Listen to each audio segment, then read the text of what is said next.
Hi, welcome to HardReset.Info channel, dear viewers. In front of me Motorola Moto G73, and now I'm gonna show you how to recover the photos and videos from the recycle bin.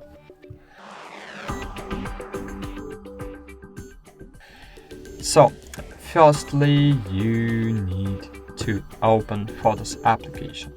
So, just find Photos application, and as you can see, hello,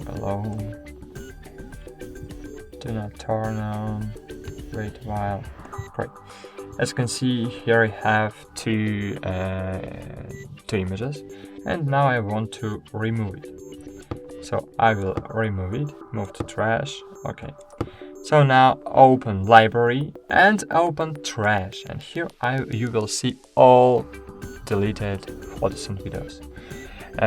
Your deleted photos and videos will be here during 30 days if